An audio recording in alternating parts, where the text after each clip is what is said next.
안녕하세요. 말씀의 삶 3주차에 오신 여러분들을 환영합니다. 이제 지난 2주 동안 창세기 말씀 다 읽으시고 이제 출애굽기에 들어가게 되겠습니다. 출애굽기 굉장히 재밌게 읽을 수 있을 것 같습니다. 어떻습니까? 이집트에 노예 생활을 하고 있던 이스라엘 백성들을 불쌍히 여기셔서 모세를 보내시고 그들을 구출해 주시는, 출애굽해 주시는 하나님의 그 긍휼하심, 또 하나님의 능력이 잘 담겨져 있죠.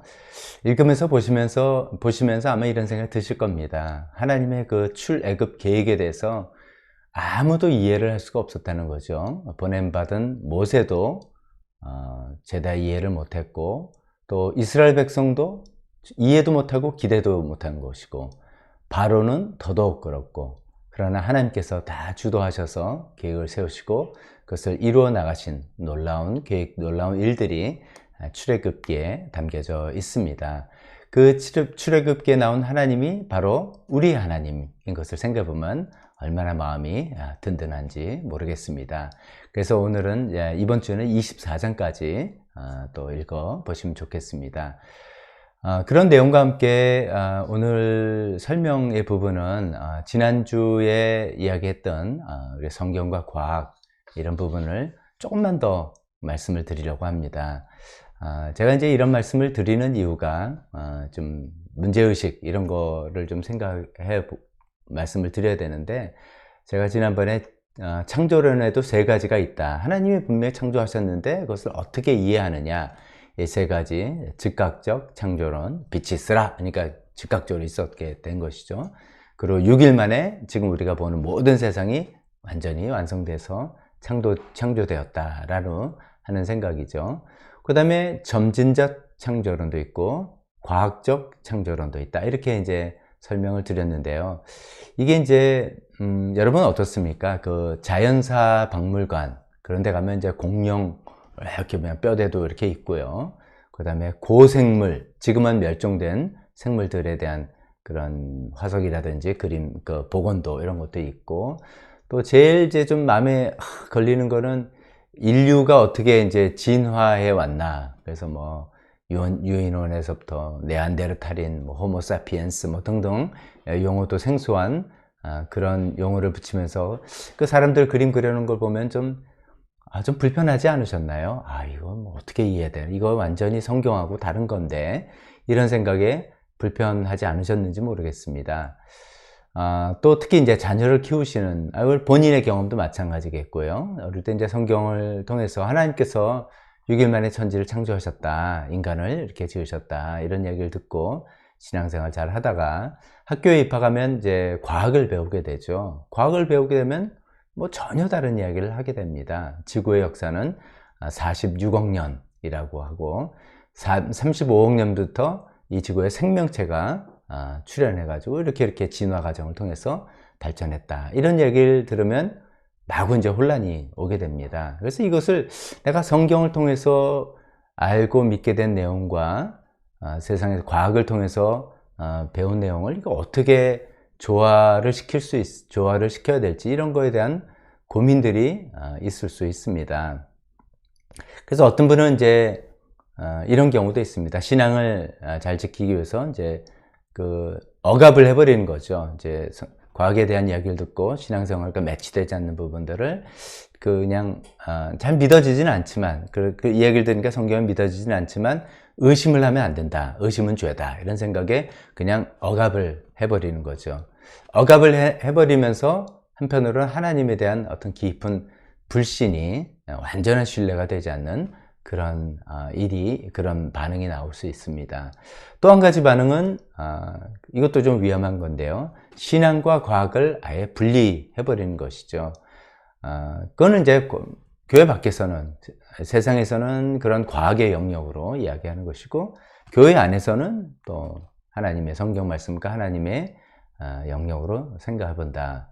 이건 좀 굉장히 이제 하나님이 온 우주를 창조하시고 다스리신다라는 생각과는 대치가 되는, 분리되는 생각이죠. 그래서 이제 신앙적으로는 하나님이 창조하셨다고 믿지만 과학 시험 볼 때는 다 그대로 써서 만점 받고 또 좋은 학교에 진학도 하고 하는 그런 양상이겠죠. 이렇게 뭔가 이제 분리시키는 그런 반응도 있을 수 있습니다. 제일 이제 안타까운 반응은 신앙을 저버리는 것이죠. 아니, 성경에 이렇게 써 있지만 부인할 수 없는 과학적인 증거로 이런 것인데 성경은 잘못된 거구나, 내가 잘못된 것에 속았구나 라고 생각해서 신앙을 버리게 되는, 교회를 떠나게 되는 그런 반응들도 있을 수가 있겠죠. 이런 것들을 좀 우려합니다. 그렇기 때문에 이제 창세기를 특히 다루면서 이런 성경과 과학에 관한 부분들을 제가 그냥 아는 한 조금씩 말씀을 드려보는 게 좋겠다고 생각을 해봅니다. 자, 성경을 보면 이제 이런 내용이 있습니다. 우리가 하나님을 어떤 방식으로 이해할 수 있을까에 대한 그 내용을 설명해 주는 부분인데요. 시편 19편에 이런 내용이 있습니다. 1절부터 6절까지 내용은 주로 자연 만물을 통해서, 자연 만물에서 하나님의 영광이 드러난다 라는 내용이죠. 1절만 읽어보면 하늘은 하나님의 영광을 드러내고 창공은 그의 솜씨를 알려준다. 그래서 이제 자연 만물을 통해서 하나님의 영광이 나타난다 라는 이야기를 하고 있습니다. 그러면서 이제 7절부터 하반절에는 율법을 통해서, 우리는 이제 성경이라고 할 수 있죠, 통해서 하나님을 더 온전히 구체적으로 알 수 있다라는 이야기를 이렇게 표현합니다. 7절에 주님의 교훈은 완전하여서 사람에게 생기를 북돋워 주고 주님의 증거는 참되어서 어리석인 자를 깨우쳐 준다, 이렇게 이야기하고 있습니다.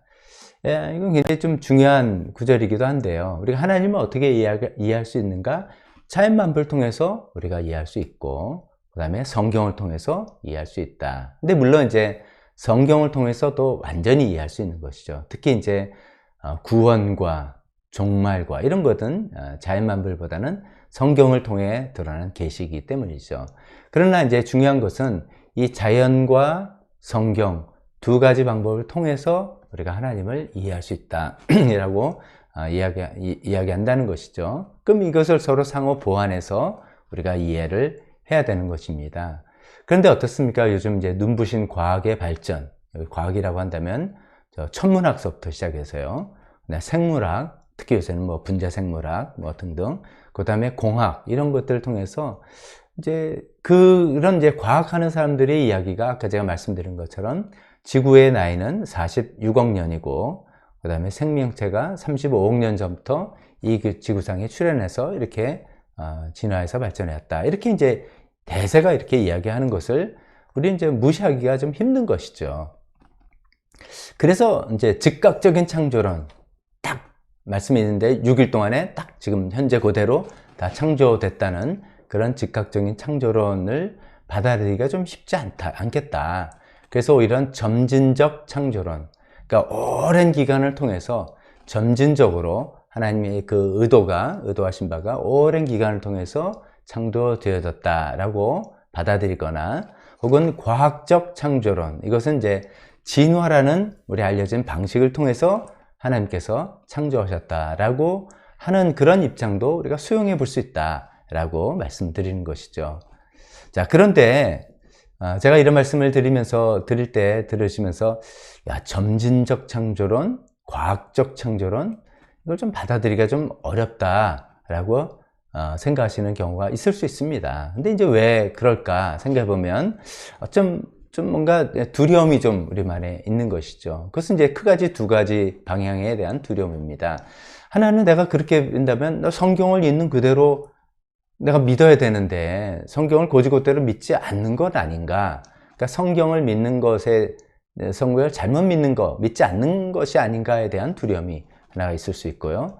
또 하나는 그러다가 이거 뭐 진화론을 받아들이는 거 아니야? 그럼 진화론을 받아들인다는 것은 내 믿음을 저버리는 것인데, 이건 좀 위험하지, 그건 있을 수 없지라고 생각하는 과학에 대한 좀 두려움이 있기 때문일 수도 있습니다. 그래서 그 부분을 하나씩 생각해 보면 성경에 대한 어떤 이제 점진적 창조론이나 과학적 창조론, 오랜 기간을 통해서 하나님께서 창조하셨다거나 아니면 또 진화라는 방식을 통해서 하나님이 창조하셨다는 것을 받아들이는 게 굉장히 어려운 이유 중에 하나는, 그렇게 되면 성경을 내가 안 믿는 게 아닌가라는 그런 생각에 대한 이야기를 해보겠습니다.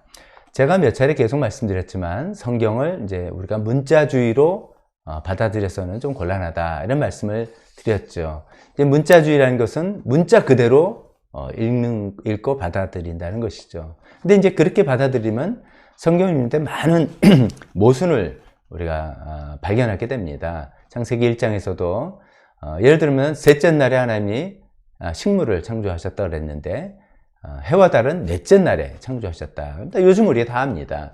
식물은 햇빛을 통한 광합성 작용으로 성장한다, 생존한다는 걸 다 아는데 말이 좀 안 되는 것이죠. 그런 이제 문자 그대로 받아들인다면 금방 그런 모순을 발견하고 그것이 잘못하다면 성경에 대한 불신으로 이어질 수 있는 것이죠. 물론 또 그런 것을 이제 이 빛이라는 것이 첫째 날 있었던 빛이란 또 굉장히 복잡한 설명과 이론으로 설명하려는 노력도 있습니다만 조금 이렇게 받아들이기 쉽지는 않죠.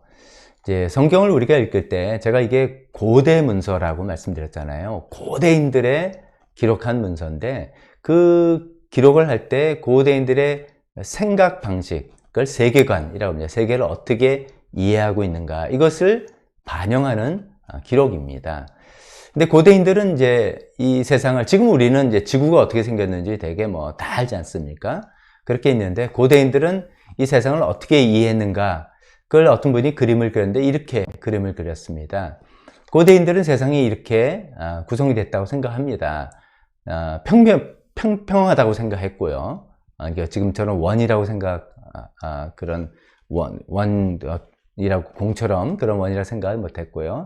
저 위에 하나님이 계신 물리적인 공간 하늘이 있고 그 위에 궁창 위에 물이 있고 그 밑에 궁창 하늘이라는 것이죠. 정확히 말하면 하늘하고는 좀 다른데 거기에 해와 달들이 있고 지구가 물론 중심이고요. 그 다음에 그 밑에 저 밑에도 이제 그 물이 있어요. 깊은 샘이 솟고 궁창에 창문이 열려서 노아의 홍수에 비가 이렇게 많이 왔다라고 하는 그 표현들은 정확히 이런 고대 세계관을 반영하는 그런 묘사인 것이죠. 지금은 이제 지구가 이렇게 생겼다고 믿는 사람이 아무도 없죠. 근데 이것을 이제 이렇게 생각할 수 있습니다. 옛날에 노아 홍수 전에는 원래 지구가 원래 이렇게 생겼는데 노아 홍수 이후에 지금의 지구로 바뀌었다라고 이해하는 거냐? 아니 그것은 좀 아니다는 것이죠. 옛날에도 지구는 지금같이 생겼는데 고대인들은 지구를 이렇게 생겼다라고 이해를 한 것이죠. 그들의 이제 과학적인 지식의 한계도 있고요. 사고의 한계도 있어서 이렇게 아까 제가 보여드린 그림처럼 이해를 했다는 것이죠. 이 말씀 드리는 것은 이제 이런 고대인들의 세계관을 감안하면서 우리가 성경을 읽어야 된다는 말씀입니다. 그것을 감안하면서 읽는다는 것은 무슨 말이냐면은 이 성경이 어떤 과학적인 묘사라든지 어떤 사실적인 묘사에 초점을 두고 기록하는 것이 아니라는 겁니다. 그렇게 보면 오류가 많이 있을 수 있죠.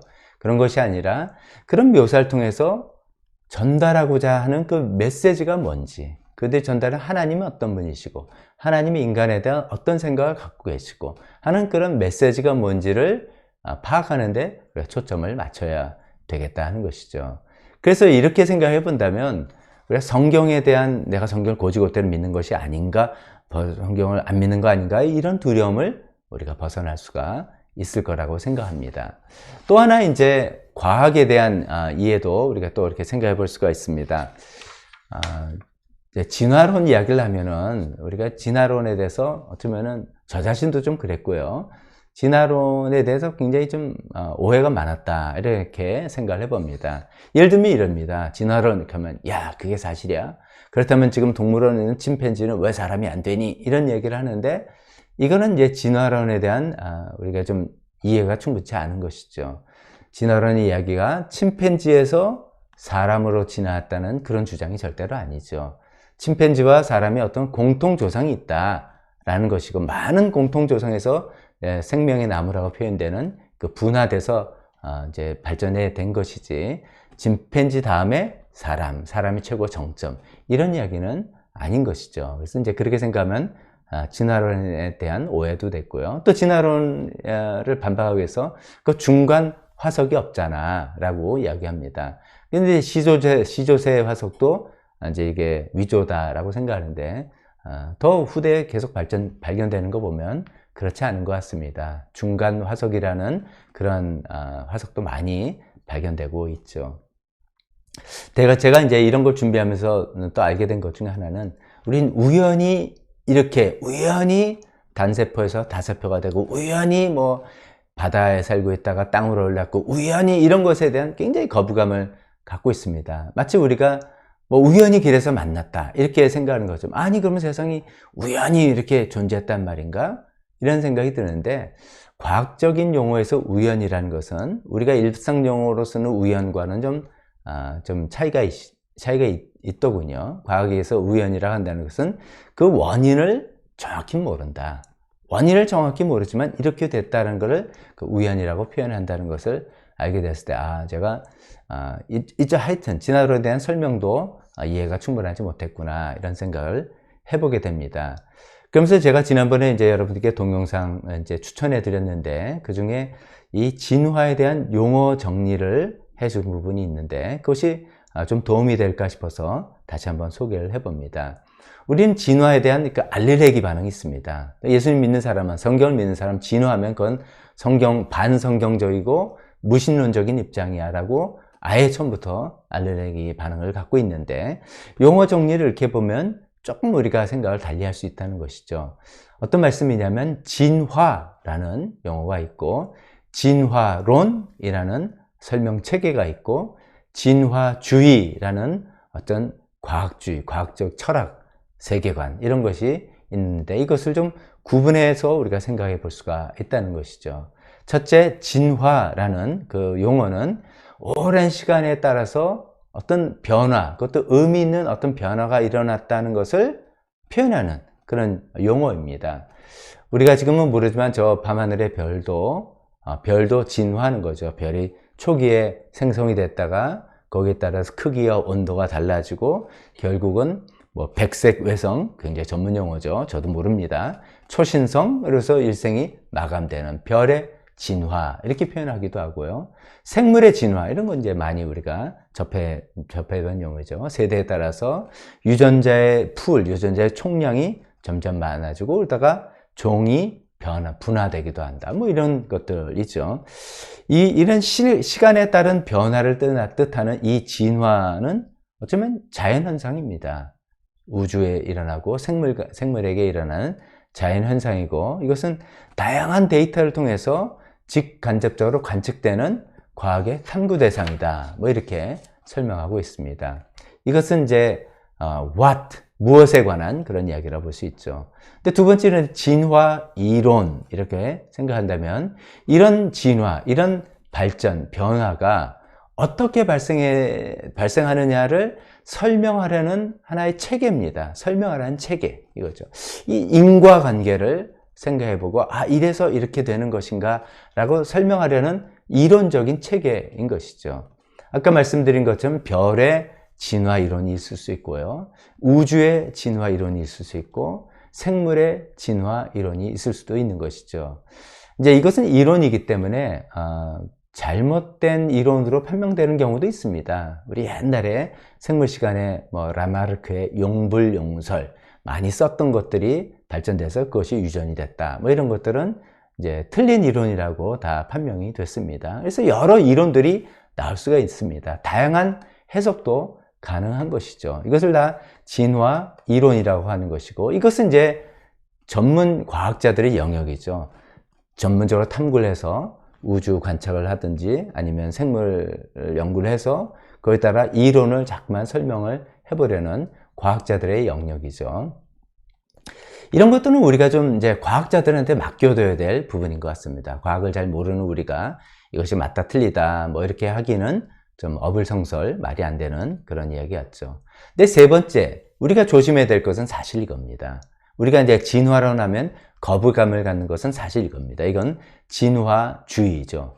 진화주의는 진화에 대한 하나의 철학적 관념입니다. 좀 어려운 표현이죠. 이게 무슨 말이냐면, 이제 아예 그런 관점에서 모든 것을 본다는 뜻입니다. 그건 달리 말해서 이것은 무신론적인 세계관, 무신론적인 진화론 이런 것입니다.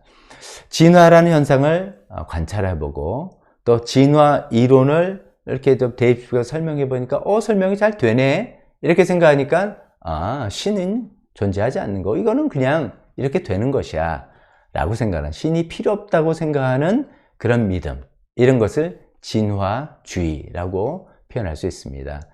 몇 년 전에 그 영국의 유명한 그 생물학자 리처드 도킨스가 신은 없다라는 책을 쓰고 이기적인 유전자 이런 책 써서 사실 무신론적인 진화론을 굉장히 강조했죠. 이것은 진화주의라고 볼 수가 있습니다. 이것은 우리가 수용할 수 없는 것이죠. 이것은 철저히 우리는 유신론, 하나님께서 천지를 창조하셨다고 믿는데 이런 무신론적인 입장은 우리가 받아들일 수 없는 것이죠.